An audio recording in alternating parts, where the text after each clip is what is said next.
É muito importante que a gente tenha em mente o seguinte: cristãos não perseguem lugares, isso é coisa de pagão. Se foi aqui, amém. Se não foi, amém.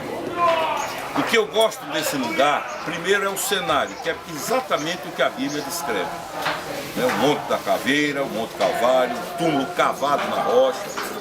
Gosto do lugar, gosto do espírito do lugar. Eu conheci o pastor que administrava isso. Ele morreu na guerra do Yom Kippur. Era um pastor congregacional, inglês. E ele sempre cuidou para que aqui houvesse esse espírito de tranquilidade e de paz. O que nos interessa é que Jesus ressuscitou. Se foi aqui, se foi ali, se foi para o norte, se foi para o sul, isso é secundário. Helena é que criou, mãe de Constantino, é que criou esse hábito dentro da igreja cristã. Lembro da samaritana de João capítulo 4? Ela faz essa pergunta a Jesus, ela diz: o teu povo adora lá e o meu adora aqui. Aí, onde é que nós adoramos? Lá ou cá? E o Senhor diz: nem lá nem cá, e lá e cá. Porque os verdadeiros adoradores, diz ele, adoram em espírito e em verdade. Onde estiverem 2 ou 3 reunidos em meu nome, eu estarei no meio deles. E outra coisa, o sentimento que deve prevalecer no nosso coração é de júbilo, de vitória, de alegria. Eu já vim aqui com pessoas que ficaram com pena, como se dissesse: coitadinho de Jesus, Tadinho. Não, isso aqui era lugar de morte, tornou-se lugar de vida, de vitória, de ressurreição. É por isso que eu não vou ler para vocês sobre Calvário, não vou ler sobre a ceia.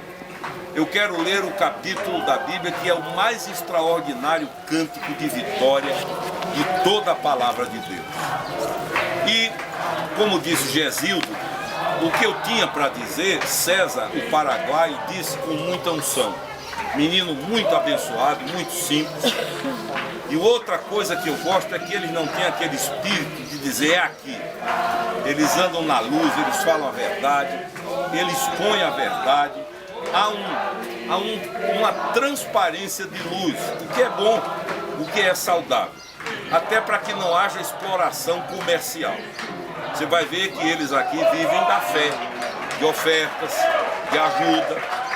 Não há preço a pagar, apenas a gente reserva o lugar em razão da multidão de pessoas do mundo inteiro que correm para celebrar aqui. Então, vamos ficar em pé. Na primeira carta aos Coríntios, capítulo 15, eu não vou ler o capítulo inteiro, porque é enorme, mas eu gostaria que vocês, durante o restinho da viagem, lessem esse capítulo. 1 Coríntios, capítulo 15. O reverendo Técio vai dizer a página. 1113 das Bíblias que vocês têm. 1133. Obrigado. Perfeito. 1133, 1 Coríntios 15. Vou ler a partir do verso 1, quando eu passar para outros versos eu aviso a vocês. Irmãos, venho lembrar-vos o evangelho que vos anunciei, o qual recebestes e no qual ainda perseverais. Por ele também sois salvos, se retiverdes a palavra, tal como vula preguei, a menos que tenhais crido em vão. Antes de tudo vos entreguei o que também recebi, que Cristo morreu pelos nossos pecados, segundo as Escrituras, e que foi sepultado e ressuscitou ao 3º dia, segundo as Escrituras. E apareceu a Cefas, que era Pedro, e depois aos 12. Depois foi visto por mais de 500 irmãos de uma só vez, dos quais a maioria sobrevive até agora, até a época que ele escreveu a carta. Porém alguns já dormem. Depois foi visto por Tiago, mais tarde por todos os apóstolos. E afinal de todos foi visto também por mim, como por um nascido fora de tempo. No grego ele usa a palavra fórceps. Ele diz que a conversão dele, Paulo era um judeu, fariseu, doutor da lei. Então ele diz que a conversão dele foi a fórceps, foi arrancado, E ele usa essa expressão, nascido fora de tempo.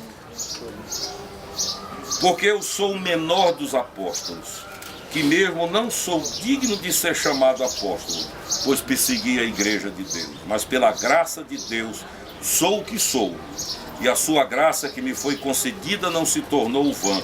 Antes trabalhei muito mais do que todos eles. Todavia não eu, mas a graça de Deus comigo. Portanto, seja eu ou sejam eles, assim pregamos e assim crestes. E ele aí segue falando sobre a ressurreição, e o verso 18 é fundamental, porque ele diz assim: e os que dormiram em Cristo pereceram. Ora, aí está a mostra do perigo que é se interpretar um texto bíblico isoladamente. Está dizendo, se eu quisesse pregar um sermão lendo só esse texto, eu ia ter que pregar ensinando que quem morreu, quem dormiu em Cristo, pereceu. Os que dormiram em Cristo pereceram. Agora vejam a importância do contexto. No verso 17 ele diz: e se Cristo não ressuscitou, e se Cristo não ressuscitou, é vã a vossa fé, e ainda permaneceis nos vossos pecados, e ainda mais, os que dormiram em Cristo pereceram. Ou seja, a chave da vitória é a ressurreição. E finalmente no verso 54, ele canta o mais glorioso cântico de vitória sobre a morte. Verso 54 ele diz: e quando este corpo corruptível se revestir de incorruptibilidade, e o que é mortal se revestir de imortalidade, então se cumprirá a palavra que está escrita: tragada foi a morte pela vitória. Onde está, ó morte, a tua vitória? Onde está, ó morte, o teu aguilhão? O aguilhão da morte é o pecado, e a força do pecado é a lei. Graças a Deus que nos dá a vitória por intermédio de nosso Senhor Jesus Cristo. Então, isso aqui é um lugar onde a gente se emociona? É. É um lugar onde a gente sente? É. Mas é lugar de celebração, de vitória.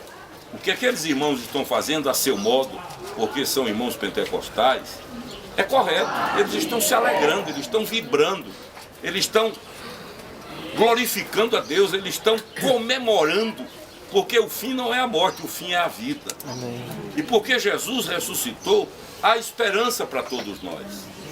Por isso que tudo tem saída, não há beco sem saída. Tudo é possível porque ele venceu a morte. Foi a derrota, o golpe final na força do inferno e na força de Lúcifer. A última arma, por isso a Bíblia diz que Jesus tem as chaves da morte e do inferno. Não há mais nenhum espaço nesse universo onde o inimigo tem a soberania. Acabou, está derrotado, chance zero, nenhuma, por causa desse túmulo vazio. Amém. Gioia Júnior, meu amigo de saudosa memória, poeta, ele escreveu um poema onde ele diz: se a razão que motive a paz, eis sua lei. O meu Senhor sempre vive, então eu também viverei. Amém. Essa é isso que nós temos que estar em mente. E eu pedi a Carmen que a gente cantasse o louvor, e ela sugeriu que nós cantássemos Porque Ele Vive, Posso Crer no Amor. O Dr. Billy Graham disse que quando Jesus morreu, e a Bíblia diz isso, ele desceu aos abismos para pregar aos espíritos em prisão, para proclamar a vitória dele. E Billy Graham criou um quadro de que havia um bacanal, uma farra memorável no inferno, e os demônios diziam um para o outro: finalmente, até que enfim, acabou. Porque durante milênios Satanás tentou interromper a linhagem de onde viria o Messias. Quem lê o Antigo Testamento vê, foram inúmeras as tentativas dele de interromper, de seccionar a linhagem para que ele não nascesse. E quando chega, a última tentativa é com Herodes, decretando a morte de todos os recém-nascidos. Ele não consegue. Depois tentam jogar Jesus de precipício, tentam apedrejá-lo. Ele é instado na tentação a jogar-se do pináculo do templo. Quer dizer, tudo que podia ser feito, a engenharia toda foi. Mas quando ele morre, é como se o inimigo dissesse: ufa, até que enfim. E diz Billy Graham, porque a Bíblia narra isso, que no meio da, entre aspas, festas, Jesus entra, chega, ressurreto, dirige-se até onde está o inimigo, e diz Billy Graham que é como se ele tocasse as costas do inimigo, e o inimigo assustado se virasse, perguntasse o que era e dissesse: dá-me as chaves da morte e do inferno. E diz Dr. Billy Graham, o diabo é tão desmoralizado que nem a chave de casa ele tem, está nas mãos do Senhor. Por isso que não precisa ter medo, não há medo, no amor não há medo. A vitória do Senhor já aconteceu, ela apenas para nós está sendo posta no tempo e no espaço, na linearidade da história, mas é fato consumado, acabou.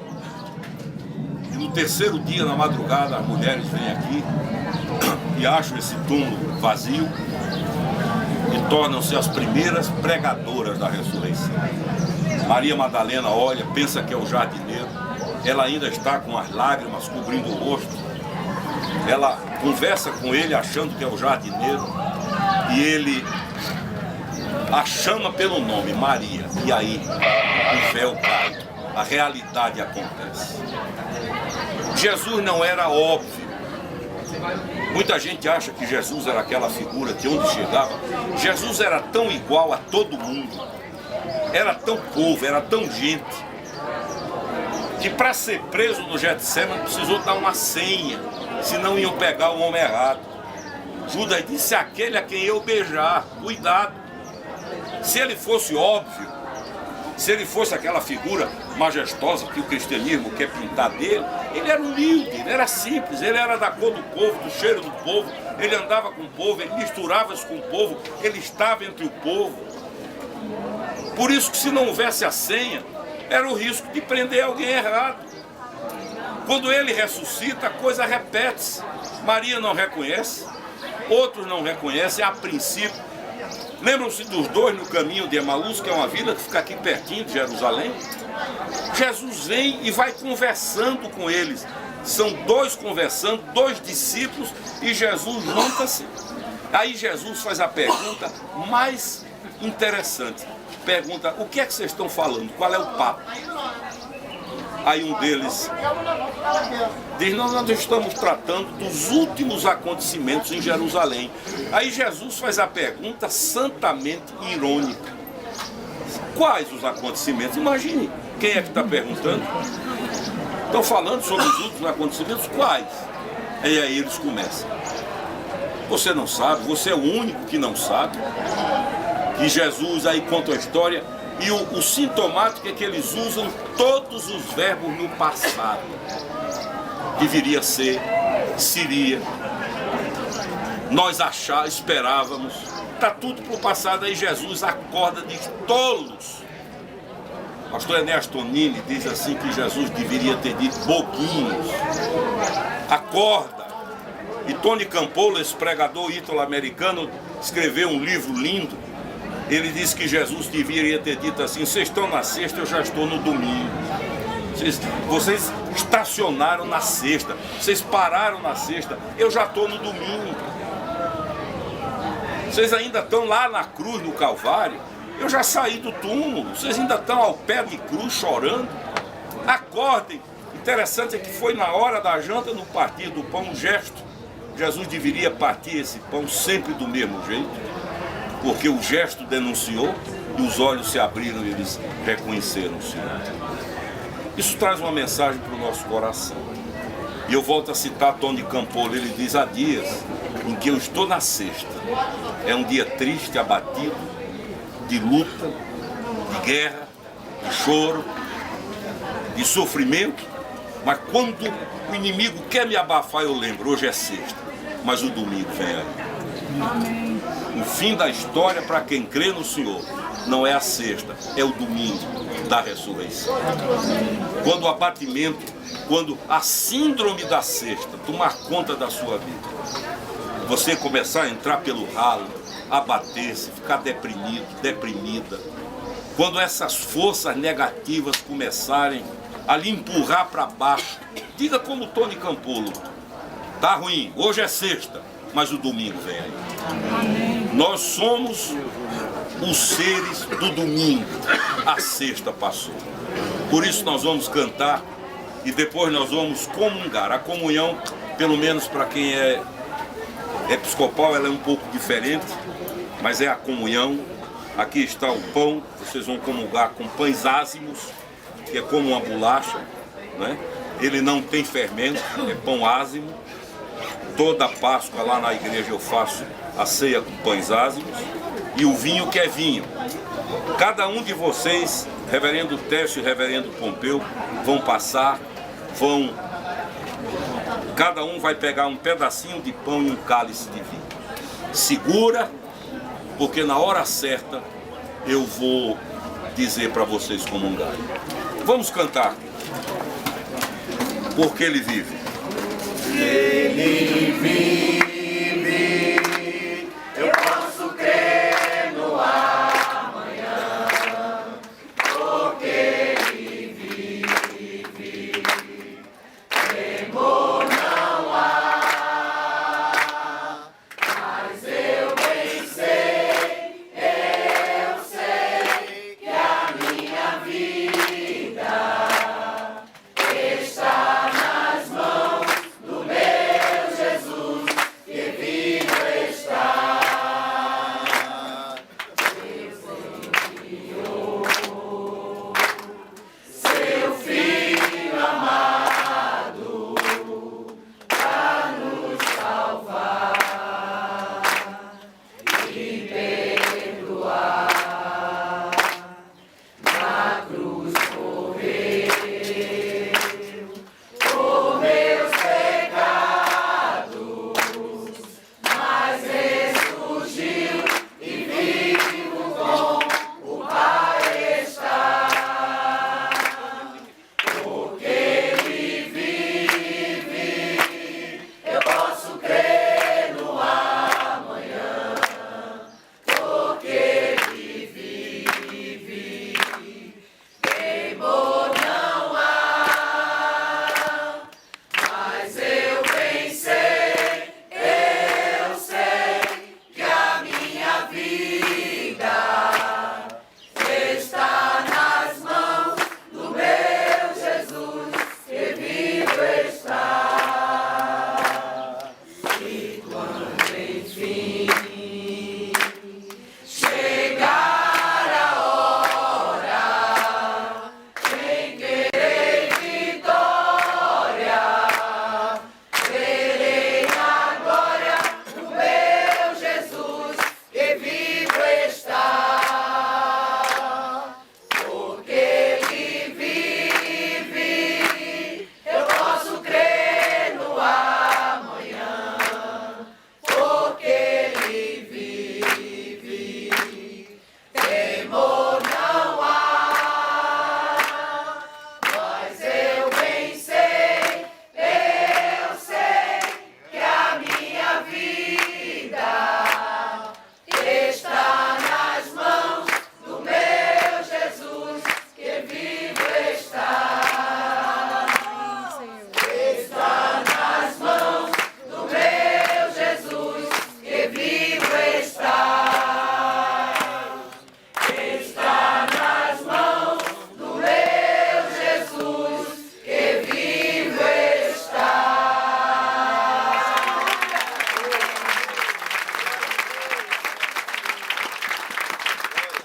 Eu conheço, vocês verem como isso é um lugar de vida, eu conheço pessoas que reconheceram Jesus como Salvador ali dentro daquele culto.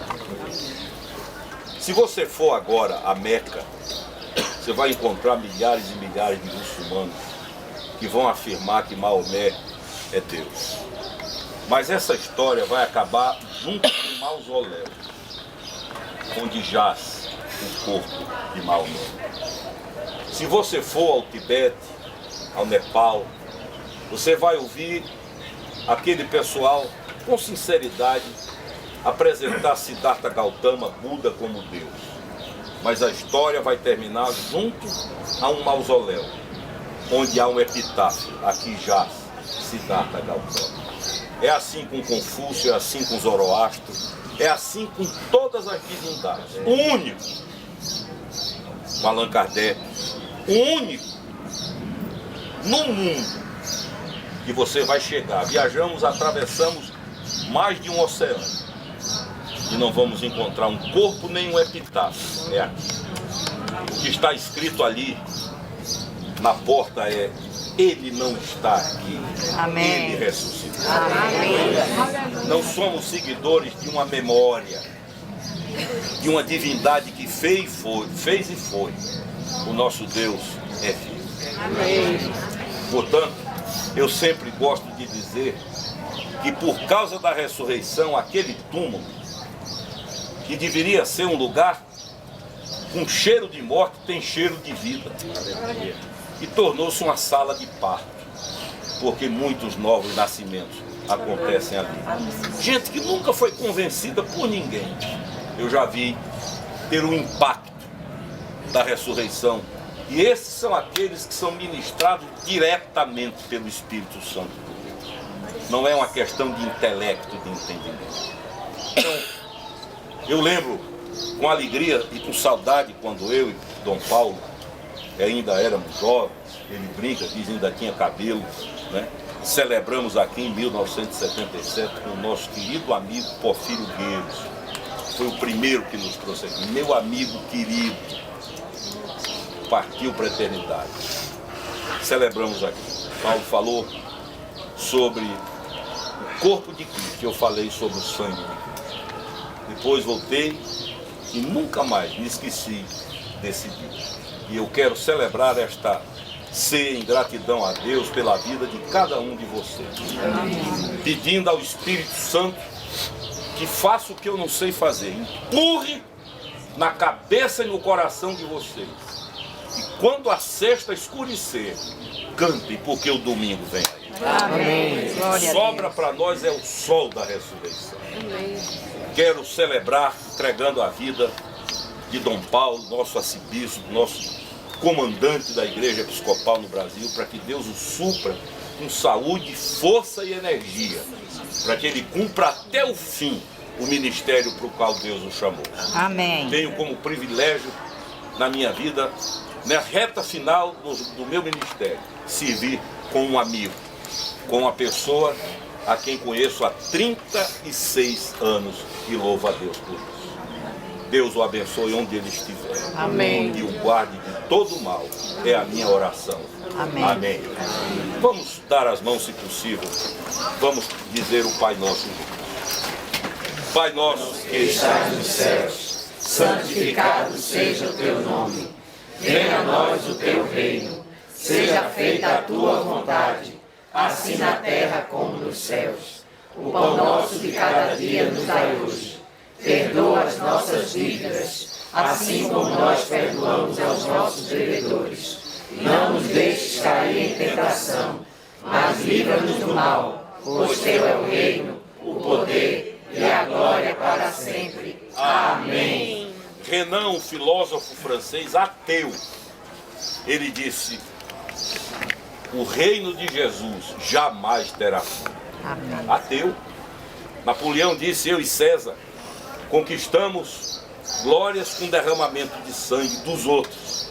Jesus construiu o império eterno, Napoleão Bonaparte, e o único sangue que derramou foi o seu. E eu vou parar porque a minha mente vai ficando meio grávida de tanta alegria, gestada, de tanto gozo, que se eu não parar, não paro mais e vou falar muito tempo. Vamos comungar com alegria no coração. Amém. Agora tenha nas mãos esse pedacinho de pão ázimo e esse modesto cálice de vinho.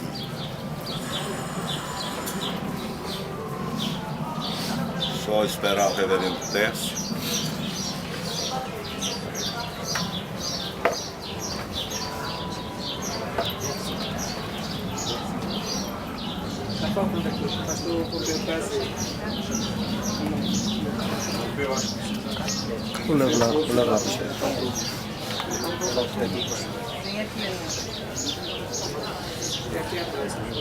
Tua fidelidade é grande.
Amém, queridos?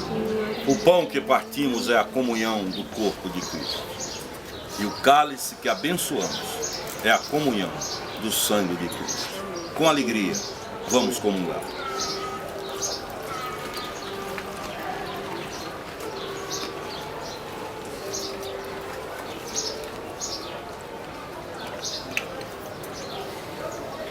Depois, quando encerrarmos, vocês podem, se quiserem, deixar os cálices aqui. Nós vamos orar, ter a bênção final. Depois eu tenho um breve aviso para dar a vocês. Eu vou orar e logo em seguida o reverendo Técio nos despede com a bênção final. Pai, nós te agradecemos por esse momento tão singelo, tão simples, como simples e despojadas são as tuas coisas. Tu não és um Deus de grife, de sofisticações e de artificialidades. Por isso, tu vens ao mundo numa manjedoura, nascido de uma virgem despojada que vivia nos montes desta região. Viveste a tua vida na simplicidade de uma carpintaria em Nazaré. Morreste entre o povo, ressuscitaste, Senhor Jesus, e subiste ao céu e voltarás para buscar o teu povo. Te louvamos por esse instante de comunhão, em que as amarras que nos unem se revelam absolutamente eternas, porque somos irmãos e a razão única é porque passamos pela cruz do Calvário. Abençoa esses amados, que a memória guarde para sempre essa hora tão simbólica e tão emblemática. E que todos aqui entendam que o domingo vem aí. Amém. Põe sobre eles a tua bênção em nome de Jesus. Amém. Que o Senhor vos abençoe e vos guarde, que o Senhor faça resplandecer o seu rosto sobre vós e tenha misericórdia de vós. Que o Senhor sobre vós levante o seu rosto e vos dê a paz. Amém.